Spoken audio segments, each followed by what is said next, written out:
The flowers on her wedding dress were already wilting. Alice noticed it the way she noticed most things, quietly, without drawing attention to herself, her eyes dropping to the cream-colored petals sewn into the hem of her gown as she stood in the narrow corridor outside the great hall. The lavender sprigs that the seamstress had stitched with such care 3 weeks ago had browned at the edges overnight, as if the fabric itself had decided to mourn before she did. She pressed her fingertips against one of the petals. It crumbled. She told herself it meant nothing. The hall beyond the carved oak doors smelled of pine resin and melted candle wax, of roasted meat, and the heavy perfume of the noble women seated near the fire. Alice could hear their laughter from where she stood, bright, effortless, the kind of laughter that belonged to women who had never once been told they were lucky to be chosen. She smoothed the front of her gown with both palms, a habit she had never been able to break, and reminded herself that this was a good day, that she was grateful, that Devon Ashford had looked at her, plain, Omega-born Alice Voss, daughter of a minor lord with no wolf, no rank, and no particular beauty worth mentioning, and had chosen her above all others. That was what her stepmother had said, every single morning for the 4 months of their engagement. He chose you, Alice. Do not forget what that means. She hadn't forgotten. She had worn it like a stone tied around her neck. The doors opened before she was ready, and the warmth of the hall rushed toward her like a wave. Hundreds of candles burned in the iron chandeliers above. The long tables were lined with guests, dressed in wool and silk, in deep greens and burgundy, and the dark blue of the Ashford House colors. Heads turned. She felt every gaze as a kind of pressure against her skin, assessing, measuring, dismissing. She was used to that. Being Omega in a world built for shifters meant learning to become very small, very still, and very unobtrusive. It meant learning not to take up too much space in a room that was never really meant for you. She walked the length of the hall with her chin level and her hands clasped in front of her, because that was what she had practiced, and because she could not afford to let them see her shake. Devon was waiting at the altar stone. He was tall and broad-shouldered, with the kind of handsome face that photographed well in council portraits. Strong jaw, copper-brown hair, the self-assured smile of a man who had never truly doubted himself. Beta-born, but wealthy, influential. Connected to half the noble families in the Northern Territories. He had come to her father's estate on a gray November morning and offered a marriage contract, and her stepmother had wept with relief. And Alice had stood in the doorway of the study, watching her future be arranged by people who loved her in the way that landlords love a well-kept property. He smiled when he saw her. It looked real. That was the worst part, she would think later. It had always looked so convincingly real. The ceremony was conducted by Elder Thomas, a white-haired shifter of the old tradition who smelled of cedar and ink. The words were the old words, the ones that invoked the moon goddess as witness, that asked the stars and the bloodlines to record what was being promised. Alice repeated every phrase in a clear, steady voice. Devon's hand was warm around hers. His grip was firm and dry and certain. She should have noticed then that her instincts were utterly silent, that the place inside her chest where some Omegas described feeling a faint pull, the old ones called it the hollow, the space where a mate bond would eventually settle, was completely, profoundly empty. Not peaceful, empty. Like a room where all the furniture had been removed and the windows nailed shut. But she told herself that was fine. Not every Omega felt it. Not every bond announced itself at a ceremony. The reception stretched long into the evening. Alice sat at the high table beside her new husband, and smiled until her face ached, and accepted congratulations from people whose names she had only just learned, and drank very little of the wine because she needed her head clear. Devon was attentive in the early hours, refilling her cup, leaning close to murmur something clever about the elder's speech, resting one hand briefly on the back of her chair. She felt the eyes of the other women in the hall following that hand. She understood. in the deeply practical way that orphaned Omega girls learn to understand things early, that she had been elevated tonight, that the women watching her were performing a specific kind of envy. She had never wanted to be envied. She had only ever wanted to feel safe. It was past the second bell when Devon excused himself. "Business," he said, briefly. He touched her cheek once before he left, and she watched him cross the hall toward the side corridor, and she thought that she should feel something. Nervousness, anticipation, the particular vulnerability of a wedding night. But what she felt instead was a pulling sensation behind her sternum, low and uncomfortable, like a fishhook lodged just beneath the skin. She waited. Then she waited longer. When a quarter of an hour had passed and the guests around her had grown louder with wine and laughter, she set down her cup and followed, not out of suspicion, out of the same quiet, watchful instinct that had always served her better than any wolf ever could have. The side corridor was unlit. She felt her way along the cold stone wall, her slippered feet silent on the flagstones, and the sound of the hall faded behind her. The hook in her chest pulled harder. She almost turned back. Then she heard his voice. Devon's voice, low and unhurried, and a woman's laughter answering it. A low, knowing sound, intimate in a way that had nothing to do with politics or business. Alice stopped. The corridor was dark, but not completely. A crack of candlelight spilled from beneath a door at the far end, and the voices came from behind it, and she stood perfectly still in the dark and listened to her husband of 4 hours speak to someone else in a tone she had never once heard him use with her. "She suspects nothing," Devon said. A pause. The woman's voice, quieter now. "And the estate? The Voss lands?" "Transfer of title takes place in 30 days. Once it's filed with the Territorial Council, her name disappears from the deed entirely. She'll have nothing to contest it with. She has no wolf, no standing, no allies in the council.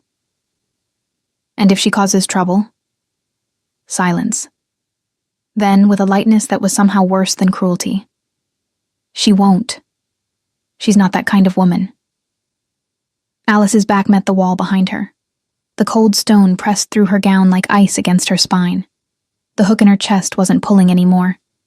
It had simply gone still, and in its place was something else entirely. A clarity so sharp, it was almost painful. The kind that comes only when every last illusion has been stripped away at once, leaving nothing but the raw, undecorated truth underneath. He had married her for the land, for the Voss estate that she had inherited at 14 when her father died. The northern woodland acres, the mill, the granary, the limestone quarry that Devon's family had been trying to acquire through legal channels for years without success. He had not looked at her across a crowded room and chosen her. He had looked at a parcel of land and calculated the most efficient way to acquire it. And she, plain, grateful, lucky to be chosen, had walked down the aisle and handed it to him. She pressed one hand over her mouth, not to muffle a sob. She wasn't crying, she was thinking. 30 days. She had 30 days before everything her father had left her, the only piece of the world that had ever truly been hers, was signed away by a man who could not even be bothered to make the deception feel real. She pushed herself off the wall. Her legs were steadier than she expected. She turned back toward the hall with slow, deliberate steps, and inside her chest the stillness held. Not peace, not numbness, but the particular cold focus of a woman who has just realized that she has been walking toward a cliff in the dark and has stopped exactly one step from the edge. She would not cry tonight. Not here. Not where any of them could see. She retrieved her gray wool cloak from the hook near the servants' entrance, pulled the hood up over her pale braided hair, and slipped out into the night air. The courtyard was empty. The sky above the castle walls was moonless and dense with cloud. She stood in the cold for a long moment, breathing in the smell of frost and wet stone and the distant smoke of the kitchen fires. And she thought about her brother, Eli, 4 years younger, sent to a shifter academy in the Western Territories 2 years ago on Devon's insistence. his tuition paid through funds that Alice now understood had never been generosity. She thought about the look on Eli's face the last time she had seen him, the way he had held her hands too tightly at the gate. "Something feels wrong, Alice. I don't like him." She had told him he was being protective. She had told him Devon was a good man. The frost crept through the thin soles of her slippers. She had no coin, no horse, no wolf, no ally within 2 days' ride. She was standing alone in a dark courtyard in a wedding dress with wilted flowers, and every decision she had made in the last 4 months had been made inside a cage she hadn't known was a cage. She pulled the cloak tighter, and then she started walking. She walked until the castle lights disappeared behind the tree line. The northern road out of Ashford territory was not a road so much as a suggestion. 2 wheel-worn tracks pressed into the earth by decades of cart traffic, separated by a ridge of frost-stiffened grass that caught at the hem of Alice's gown as she moved. The cold was serious now, not the decorative chill of an autumn evening, but the kind that worked its way through wool and linen and settled into bone, that made the fingers clumsy and the thoughts slow. She kept her arms crossed tight against her chest beneath the cloak and focused on the sound of her own footsteps, because focusing on anything else, on the voices behind that door, on Devon's hand warm against her cheek, on her stepmother's voice saying lucky to be chosen, would stop her legs from working. She did not know exactly where she was going. She knew only the direction. Away. The forest closed around her within the first mile. Pine and oak, the branches knitted together overhead so thickly that even the faint starlight disappeared. The smell of the woods was deep and cold, resin, wet bark, the faint mineral trace of a stream somewhere to her left. She had grown up on forested land. Her father had walked her through the Voss woodlands every autumn of her childhood, naming trees by their bark, teaching her to read the ground. That knowledge felt very distant now, separated from her by 4 months of soft carpets, and arranged dinners, and the slow, careful work of becoming someone's wife. She stumbled on a root and caught herself against a trunk, her palm scraping bark. She held still for a moment, breathing. Think, she told herself. Don't feel. Think. The territorial road to Coldfen village was roughly 4 miles north. From Coldfen, she could reach the way station where the courier routes intersected. A rough place, half inn and half storage depot, but populated enough that a lone woman could hire a seat on a transport cart without drawing excessive attention. From there, 2 days east lay the city of Varneth, where her father's old solicitor still kept an office, where the original land deed, her father's deed, bearing his seal and her name, was filed in a locked cabinet that Devon had not yet had 30 days to reach. It was not a plan. It was a direction, but a direction was enough for now. She pushed off the trunk and kept moving. She heard the horse before she saw it, the irregular rhythm of hooves on frozen ground, moving too fast for the road conditions, coming from behind her. Her first instinct was to step deeper into the tree line, and she obeyed it without thinking, pressing herself behind the wide trunk of an oak and pulling the gray cloak around her. Through the branches she could see the road, a pale gray strip against the dark earth, and then the horse appeared, a dark animal, no lantern, ridden hard by a figure she recognized by the particular angle of his shoulders. Cade, Devon's younger brother, Devon's loyal, obedient, entirely unimaginative younger brother, who had smiled at her warmly at every dinner, and whose warmth she now understood was the warmth of a man watching a transaction proceed smoothly. He rode past without slowing. She waited until the sound of hooves faded north, then stepped back onto the road and turned east instead, cutting off the main track into the thinner deer paths that wove between the trees. It added distance. It reduced risk. She made the calculation in the space of 3 breaths and moved. The cold deepened as the night wore on.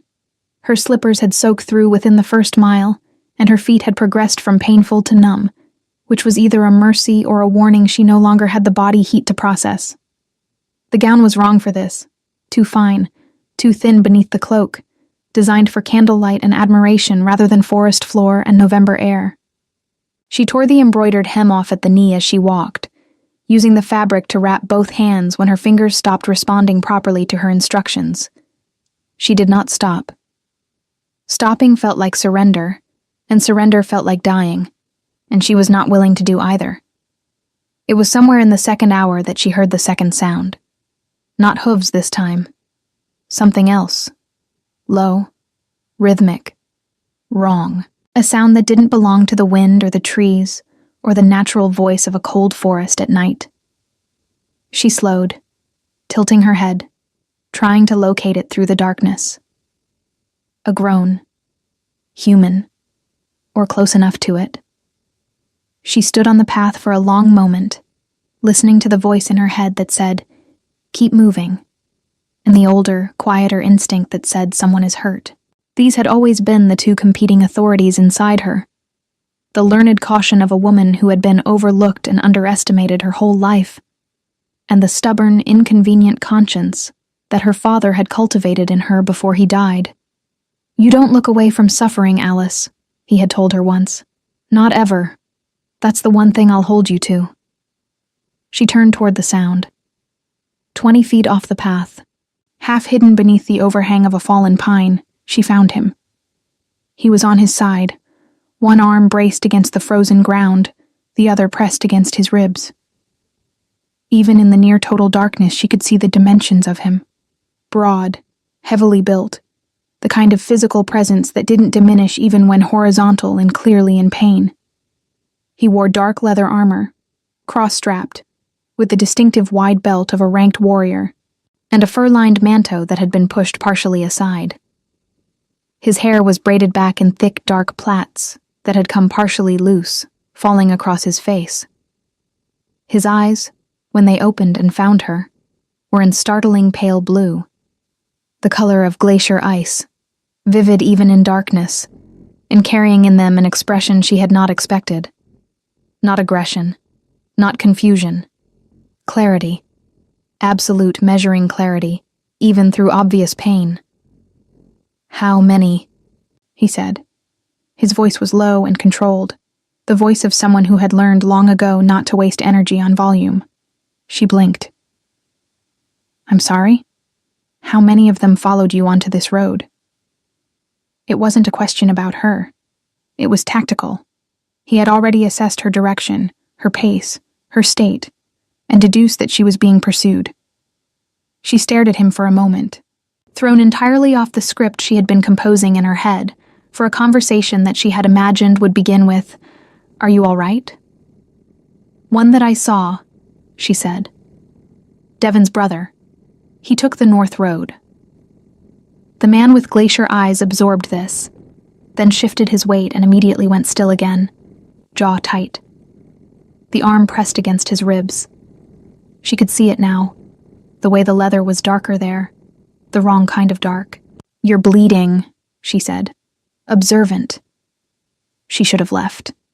Every reasonable, self-preserving instinct she had developed over 23 years of being the least powerful person in every room told her to note the situation, wish him well, and continue moving east toward Varneth and the solicitor's office, and the only chance she had of keeping her father's land. She had nothing to offer an injured stranger.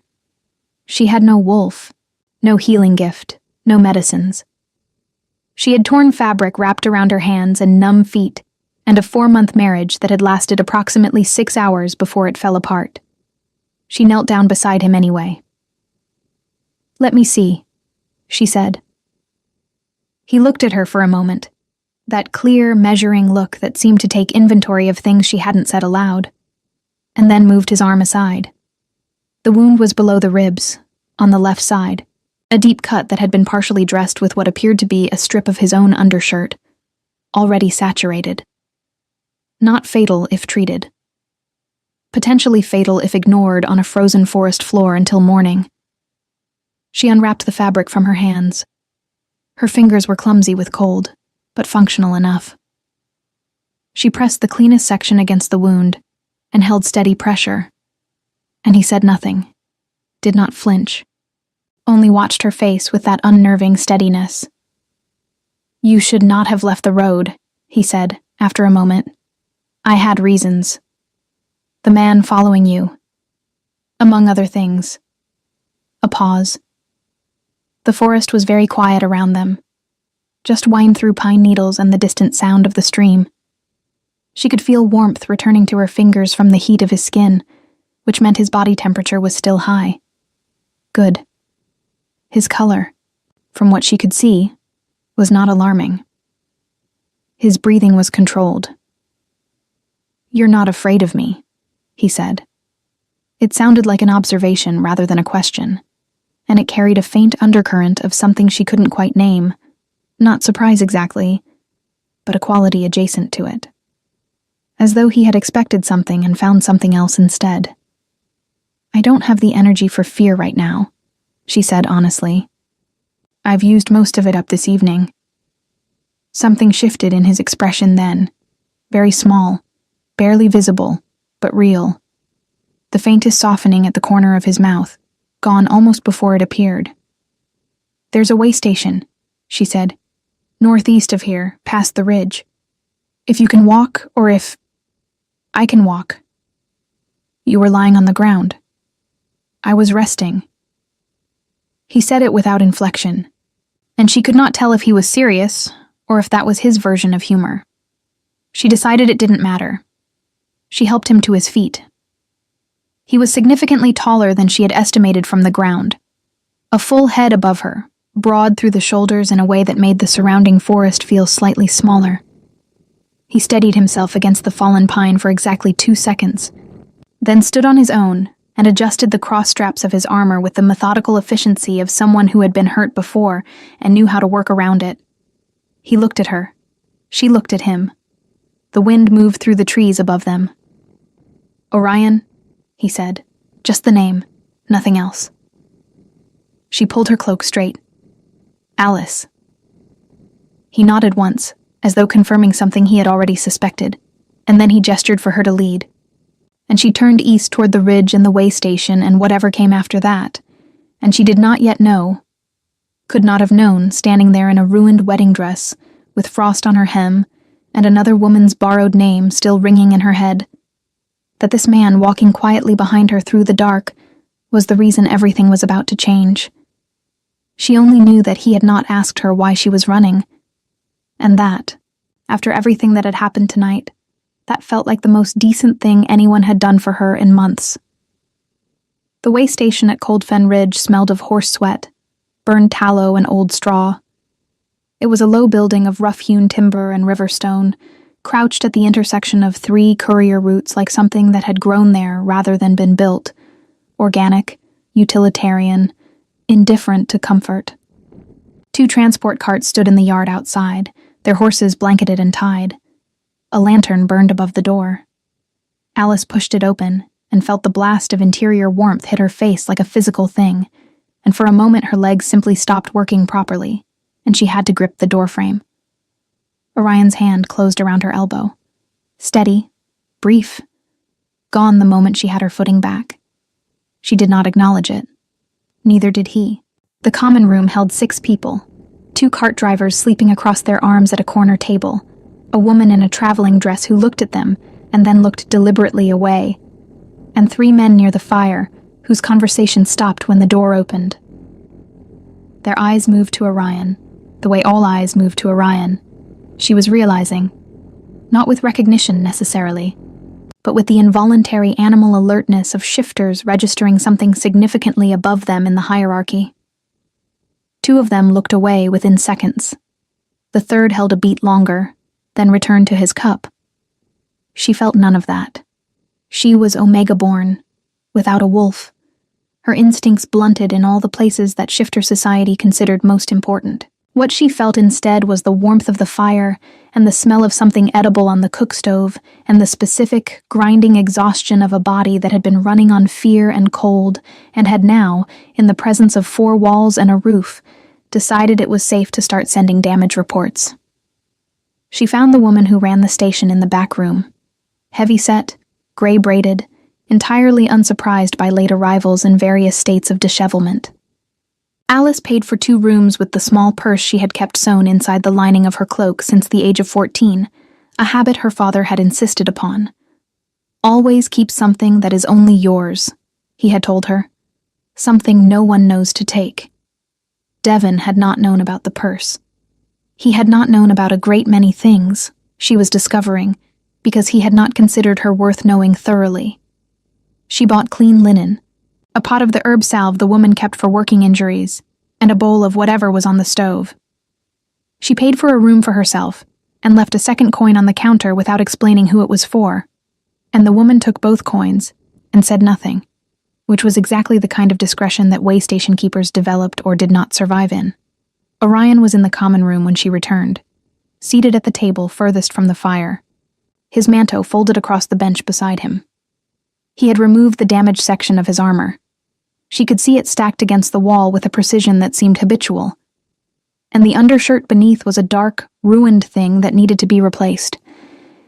He was looking at the table surface when she sat down across from him and set the bowl and the salve and the linen between them, and when he raised his eyes to her face, she thought again about that pale blue color and how unlikely it seemed on a man who otherwise looked like he had been assembled specifically to intimidate.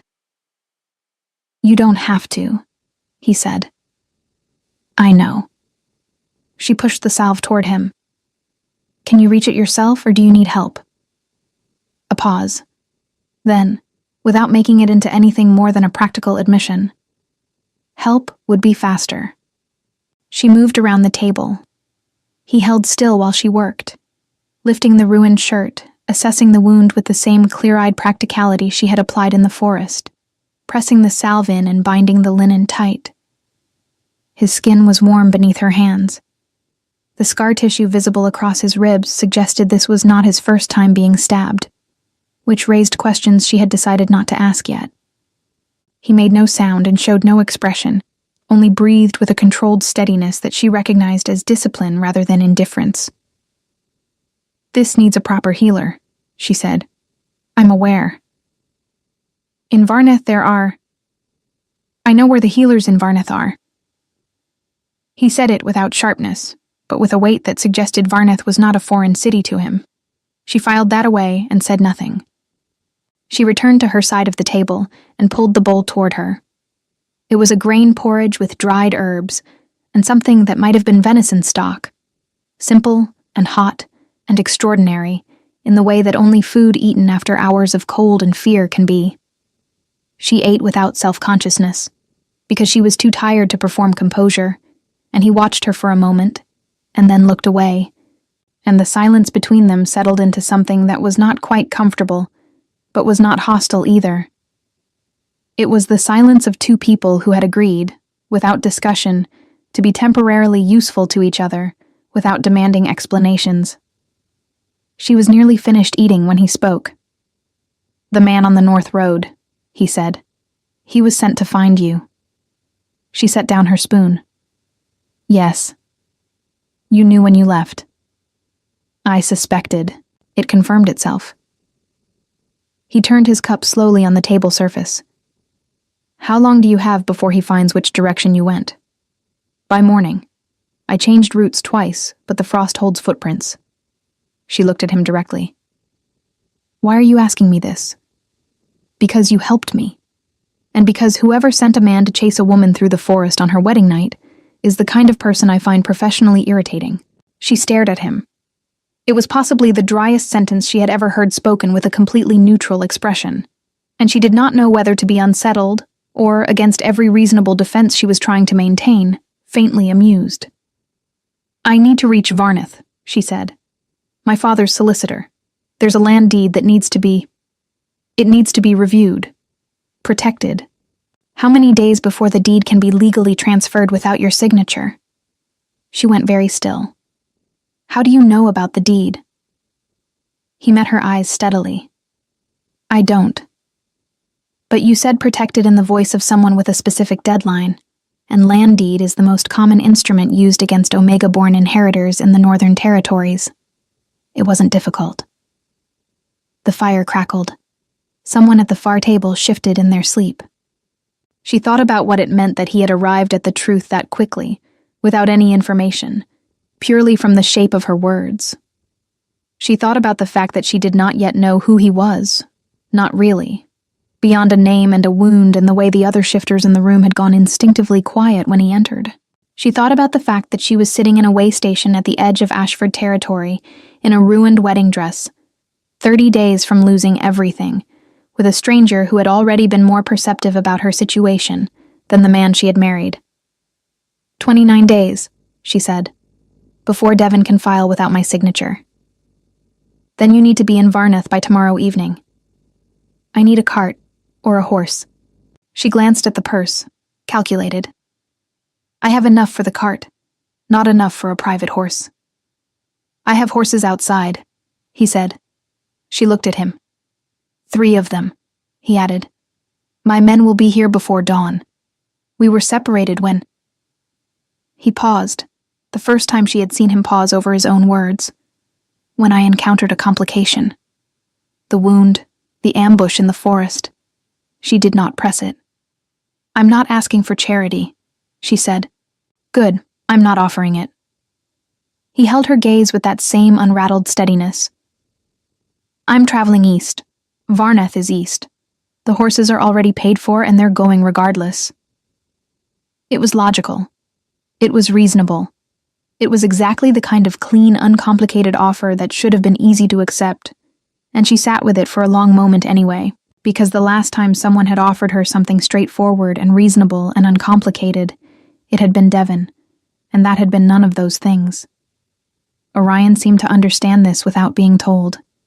He did not push. He looked back at his cup and turned it again slowly and waited, and the patience of it, the absolute absence of pressure, was somehow more disarming than any argument would have been. All right, she said, finally. He nodded once. She gathered the remaining linen from the table and stood. Her legs ached badly now, and her feet, returned to feeling, were making their objections loudly known. She pulled her cloak around her shoulders and turned toward the stairs. Alice. His voice stopped her at the foot of the first step. She looked back. He was still seated, still turned slightly away from the fire, his pale eyes finding her through the dim room with that quality she had noticed in the forest. The quality of actually looking, not performing the gesture of it. You asked if I was hurt, he said, in the forest, before you knew anything about me, before you knew whether I was a threat, a beat. No one does that. She didn't know what to say to that. It seemed both too large and too simple to answer. You were hurt, she said. It seemed like the relevant thing. She climbed the stairs to her room and lay down on the narrow bed in her ruined gown and stared at the low timber ceiling while the fire in the wall hearth burned down to embers, and she thought about Eli and his academy in the Western Territories, and about a land deed in a locked cabinet in Varneth, and about the way Devon had said she won't with that breezy, absolute confidence, as though he had measured her and found nothing capable of resistance. She thought about the look on Orion's face when she had answered him. You were hurt. It seemed like the relevant thing.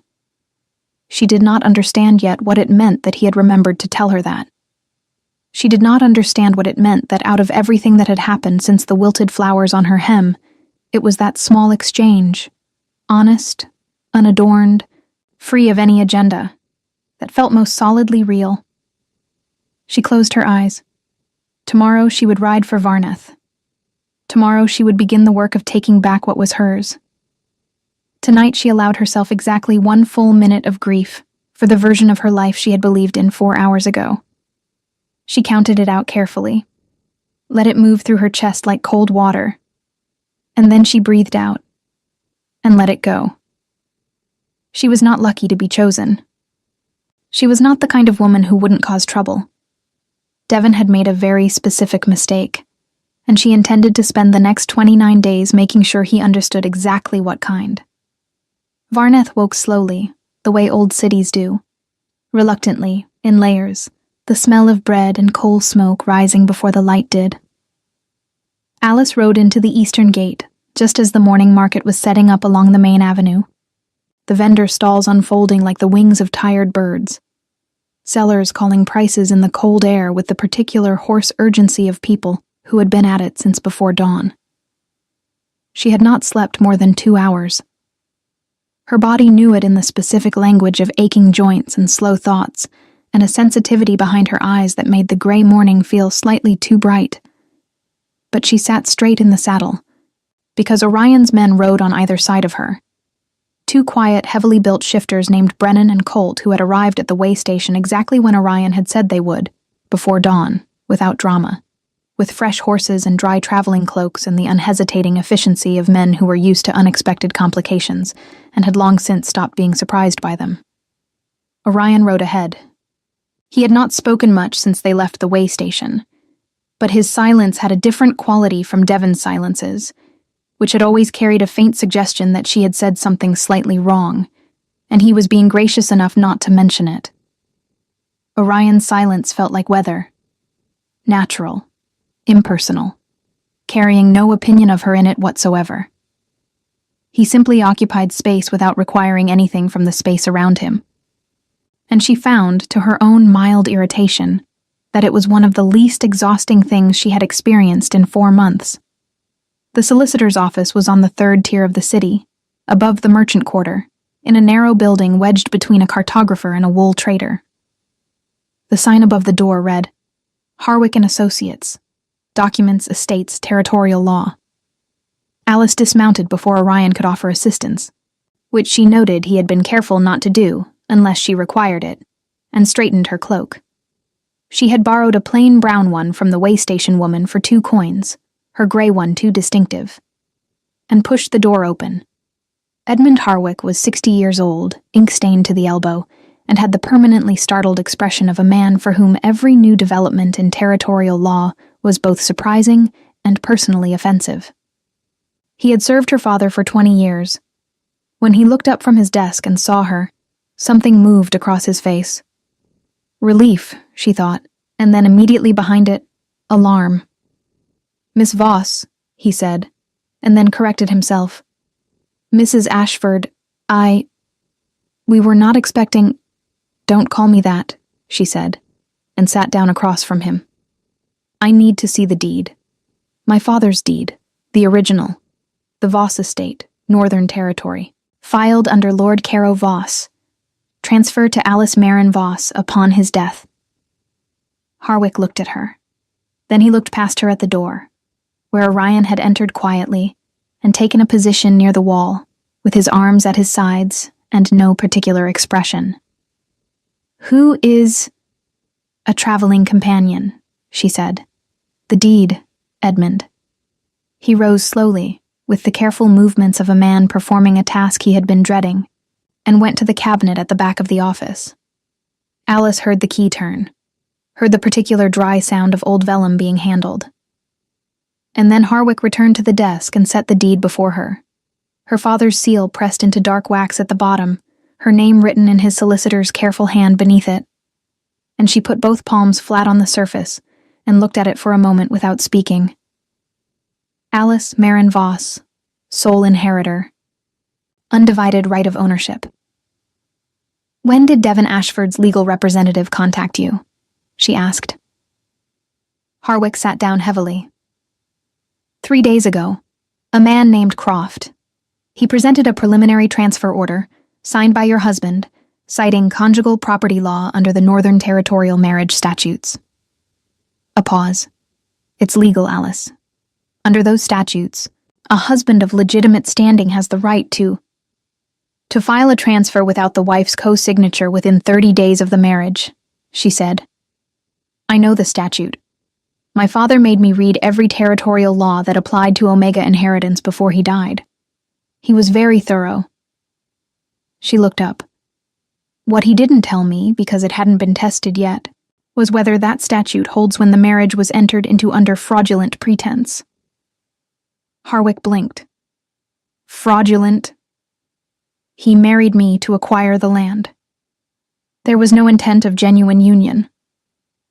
I have reason to believe the entire arrangement was constructed to circumvent my ownership through legal means rather than challenge it through the Territorial Council, which he would have lost. She kept her voice level and factual, because she had been composing this argument in her head since the 2nd hour of writing, and she needed it to land cleanly. If I can demonstrate fraudulent intent, the marriage contract is void. If the marriage contract is void, the transfer order has no legal basis. The silence in the office was very complete. Harwick looked at her for a long moment, and she watched him reorganize everything he thought he knew about this situation. And then he said carefully, "You would need evidence of the fraudulent intent. Testimony alone from an interested party, meaning yourself, would not be sufficient. The council requires documentation, or a credible witness of standing." "I know." She folded her hands on the desk. "I'm working on it." It was Orion who spoke then, for the first time since they had entered. He did it quietly, without moving from the wall, his voice carrying the same unhurried certainty that seemed to be the fundamental register of all his speech. "What standing qualifies as credible before the Northern Territorial Council?" Harwick turned to look at him fully, and Alice watched the solicitor's expression change. That same involuntary recalibration she had seen in the way station, the instinctive assessment of hierarchy. Harwick was beta-born and old enough to have developed good instincts, and his good instincts were telling him something significant about the man standing against his wall. "Alpha rank, lord level or above," Harwick said. "Or a council member. Or—" He stopped. "Or," Orion said. "Or a territorial authority, an Alpha King, or his designated representative." The room was very quiet. Alice looked at Orion. He met her eyes across the office, and in his expression was nothing she could read as apology or performance. Only the same steady, open honesty that she had been encountering since the forest floor, and which she was beginning to understand was not a strategy, but simply the way he was. "You should have told me," she said. "You didn't ask," he said. "And you needed to make the decision to come here yourself, not because of what I am." She held his gaze for a long moment. The fire of anger was there. She felt it, small and real. But beneath it something else, something quieter and more complicated. He had ridden beside her for 4 hours as a traveling companion, as a man who owed her a debt of basic kindness and was repaying it, and he had not once used his position to make her feel smaller, or more indebted or steered. He had followed her lead into the solicitor's office. He had waited until the exact moment his position became a practical tool she needed, and then offered it without theater. Devin had used what he was to diminish her. He had spent 4 months making her feel that his attention was the most valuable thing available to her. Orion had spent 4 hours making her feel like the relevant person in her own situation. She breathed out through her nose and turned back to Harwick. "File an injunction against the transfer order," she said. "Fraudulent intent. Contested validity of the marriage contract. I need 30 days suspended while the case is built. Alice, the council won't grant a suspension without substantial—" "They will," Orion said from the wall, "if the petition is co-signed by the Alpha King of the Northern and Eastern Territories." A pause that was almost imperceptible. "Which it will be." Harwick picked up his pen. The next 2 hours were the most productive of Alice's life. She sat at that desk and went through every document Harwick had: the original deed, the marriage contract, the preliminary transfer order that Croft had filed, and 3 years of correspondence between Devin Ashford's family and various territorial council members that Harwick produced with the expression of a man who had been waiting for permission to be horrified. The Ashford family had been trying to acquire the Voss Estates limestone quarry specifically. It sat on a vein of building stone that the territorial expansion projects to the south desperately needed, and the contracts already drafted between Ashford Holdings and the Southern Construction Consortiums were dated 8 months before Devin had first appeared at her father's estate. 8 months. He had been planning this before she had known his name. She read the documents with her hands flat on the table and her face very still, and Orion stood near the window and let her read and did not speak, and did not try to soften what she was finding, and she was grateful for that in a way she could not yet articulate. By the time they left Harwick's office, the injunction had been drafted, the co-signature obtained, and a sealed copy was being dispatched to the Territorial Council by courier. Devon's transfer order was suspended. The Voss estate was legally frozen in her name for 40 days while the fraud case was assembled. She stood on the step outside the office in the cold morning air and looked at the city around her. The market still moving below, the smell of bread and tallow and frost. And felt something shift inside her chest. Not resolution. Not victory. Something earlier than that. The faint, specific sensation of ground appearing beneath a fall. Behind her, Orion descended the steps and came to stand beside her. Not too close. The correct distance for someone who understood the difference between present and imposing. "He told someone you wouldn't cause trouble," she said, without turning. "He was wrong." "Yes." She pulled her borrowed cloak tighter. "He was wrong about a great many things." A pause. The market noise rose and fell below them. "There's more," she said. It wasn't a question. She had been carrying the shape of it since the way station. The knowledge that Devon's fraud was only the surface of something larger, that men who drafted consortium contracts 8 months in advance and sent their brothers on horseback through frozen forests did not operate alone or without institutional protection. "There is," Orion said. And then, after a moment, "Your brother." She turned to look at him fully. His expression was careful and serious, and she understood from the specific quality of his restraint that what he was about to say was going to require all the ground she had just managed to find. "Eli was removed from the academy in the Western Territories 6 days ago," he said, "on Devon Ashford's instruction. His current location is..." A pause. "Not confirmed, but I have men looking." The cold air moved between them. She did not fall apart.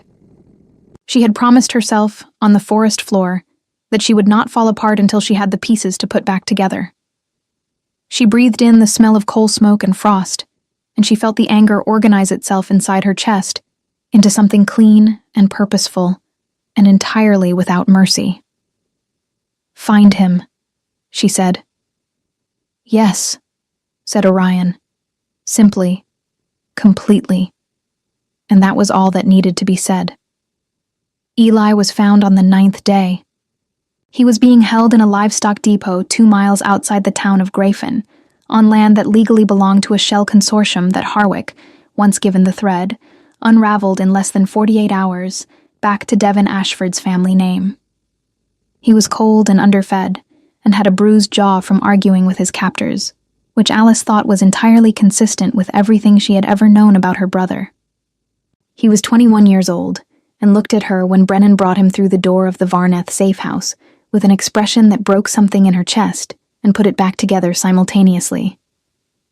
"I told you," he said. "You told me," she agreed. She held him for a long time and said nothing else, and he let her, which meant he understood how close it had been. Orion gave them the room. That was the thing she kept noticing about him. The precision of his instinct for when to be present and when to step back. A precision so consistent it could not be accidental. He had lent her his resources, his legal authority, his men, his network of informants across 4 territories, and he had done all of it without once making her feel that she owed him a particular response in return. He did not stand in her light. He did not redirect her anger. He organized it, the way a good riverbank organizes water, not stopping it, just giving it a direction that didn't flood everything in its path. She had been trying, since the way station, to maintain a careful and reasonable distance from that fact. From him. It was becoming harder. The Territorial Council hearing was held on the 14th day, in the council chamber of Varneth's administrative hall. A long room of cold gray stone, with high windows that let in flat winter light, lined with the carved seals of every alpha family in the Northern and Eastern Territories. Alice sat at the petitioner's table in a borrowed wool dress of dark blue, her hair braided back the way she always wore it, her hands folded and perfectly still. Harwick sat beside her. Orion sat 2 rows behind, at her specific request, because she needed the council to see that she was the one making her own argument. Devon sat across the room with his legal representative, a sharp-faced man named Croft, who had spent the first 5 minutes of the hearing attempting to establish that Alice's petition was motivated by personal grievance rather than legal merit. Harwick presented the consortium contracts, the ones dated 8 months before the engagement. Croft objected. Harwick presented the correspondence between Devon's father and 3 council members actively lobbying for the Northern Expansion Act that would have tripled the value of the Voss quarry. 2 of those council members quietly recused themselves. Croft objected again. Harwick presented the deed, the marriage contract, and a written testimony from the way station woman at Cold Fen Ridge confirming that a man matching Cade Ashford's description had arrived before dawn on the morning after the wedding, asking after a young woman traveling alone. The chamber was very quiet by then. Alice spoke last. She stood and she did not raise her voice, and she did not appeal to anyone's sympathy, because her father had taught her that sympathy was a currency that devalued itself in proportion to how explicitly you asked for it. She presented facts. She presented the timeline. She presented the specific language of the Northern Territorial Marriage Statutes and the existing case precedent, 2 prior cases, both obscure, that Harwick had located in the archive, and that she had memorized over 3 nights with a candle burning low, which established that fraudulent intent at the point of contract formation was sufficient grounds for annulment regardless of the ceremony having been completed. She watched the council's senior arbiter make notes. She did not look at Devon. When she sat down, Harwick leaned close and murmured that he thought it had gone well, and she nodded, and she breathed slowly, and she did not allow herself to feel anything yet, because there was still one more thing. The arbiter's decision came 2 hours later. Marriage contract voided on grounds of fraudulent formation. Transfer order nullified. Voss estate returned to sole ownership of Alice Marin Voss. Devon Ashford and his father referred to the Territorial Enforcement Authority for investigation of conspiracy to defraud an Omega-born inheritor, a charge that carried significant consequences under the same Northern Territorial law that Devon had been planning to use against her. Croft gathered his papers with the expression of a man who had known, somewhere around the consortium contracts, that the day was lost. Devon looked at her across the room as he stood to leave. She had expected many things from that look: anger, contempt, the cold indifference of someone who had never considered her a real opponent. What she had not expected was the faint, specific shock of a man who had genuinely not believed she would do it, who had measured her and been wrong and knew it now, with the full weight of what that wrongness had cost him. She held his gaze for exactly as long as it took to make the point. Then she looked away, because he was no longer relevant. Eli was waiting outside the chamber with Brennan, sitting on a stone bench eating something from a cloth wrap, with the focused appreciation of someone recently deprived of regular meals. He looked up when she came through the door, and read her face in the instant way of people who have known each other since childhood. "Done?" he said. "Done," she said. He stood and offered her the second half of whatever he was eating. She took it. They stood in the corridor together in companionable silence while the council chamber emptied behind them, and she felt the strange, specific lightness of a weight that has been carried so long it had started to feel like part of the body, and had now simply stopped. It took her a moment to recognize it as the absence of fear. Orion found her in the corridor an hour later, after the formal documents had been signed and witnessed, and Harwick had gone home with the sealed copies pressed to his chest like holy texts. The safe house had been vacated. Brennan and Colt had already begun the process of returning the horses, settling the accounts, preparing for whatever came next. Orion stood at the end of the corridor with his mantle over one arm, and said nothing for a moment, and she looked at him in the flat winter light coming through the high window, and thought about the forest floor, and the way station, and the ride to Varneth, and 14 days of watching a man make good on every quiet, uncomplicated thing he had offered without ever asking her to be grateful on a particular schedule. "Your side," she said.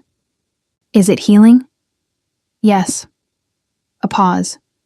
The healer here was competent. Good. The silence settled between them. It had a different quality now from the silences of the first days, less the silence of 2 careful strangers, and more the silence of 2 people who had run out of reasons to pretend they weren't paying close attention to each other. "You're going back north," she said. It wasn't a question. Eventually, he said. There's no urgency this week. She looked at him for a moment. That's not something the Alpha King of the Northern and Eastern Territories says without a reason. No, he agreed. It isn't. She had known, somewhere around the fourth day, what he was to her. The knowledge had arrived not as a dramatic revelation, but as a quiet settling. The hollow in her chest, the one she had described to herself since girlhood as empty, filling slowly with something warm and steady and entirely unlike anything she had felt standing at that altar.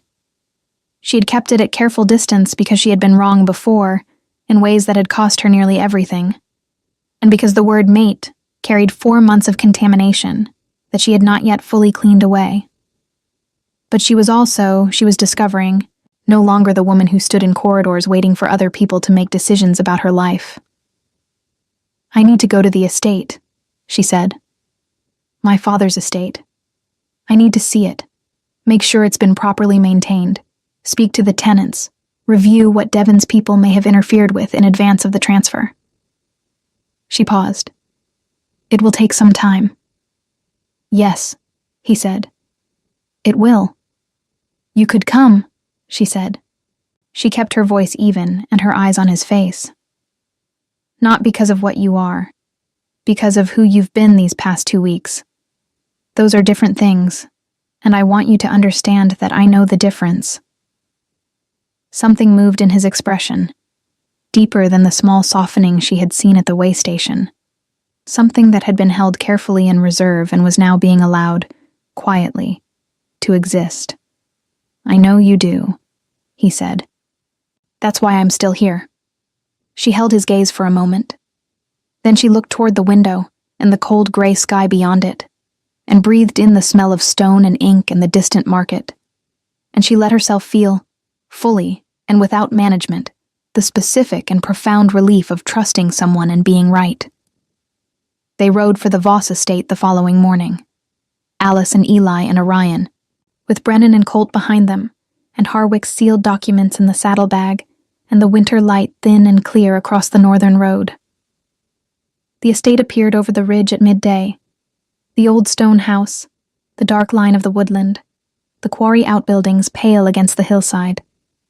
Exactly as her father had left it. Exactly as it had always been. She stopped her horse at the top of the ridge and looked at it for a long time. Eli pulled alongside her. He did not say anything, which was unusual for him, and she glanced over and saw that he was looking at Orion, specifically at the way Orion had stopped a few feet behind her without being asked, giving her the view and the moment without inserting himself into it, and that her brother's expression was the particular expression of someone updating a prior assessment. All right, Eli said quietly. To no one in particular. All right. She smiled. It was small and real and uncomplicated, and she turned her horse down the ridge toward home.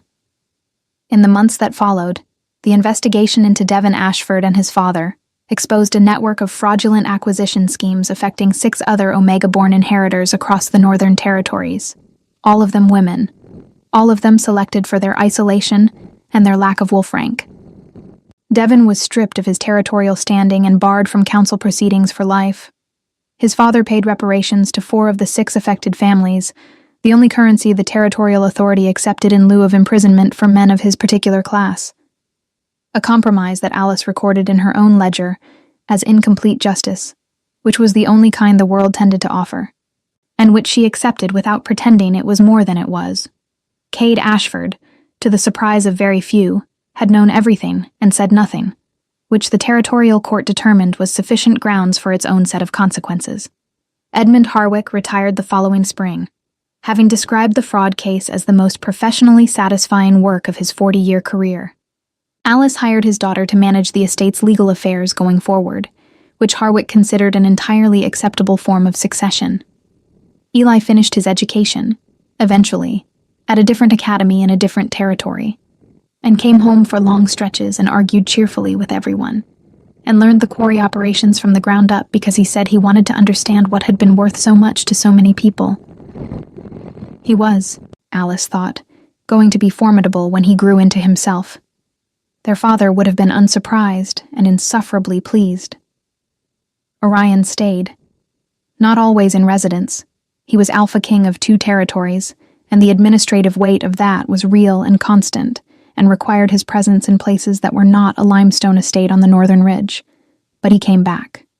Reliably, without theater, in the way that she had come to understand was simply how he moved through the world, with intention and without excess. He learned the names of the estate tenants. He helped Eli with the quarry surveys on 2 separate occasions, without mentioning that he had engineering knowledge that made him probably more qualified for the task than anyone they could have hired. He sat with her in the evenings in the old library that smelled of her father's pipe tobacco and beeswax candles, reading or working in the companionable silence that had been their first real language.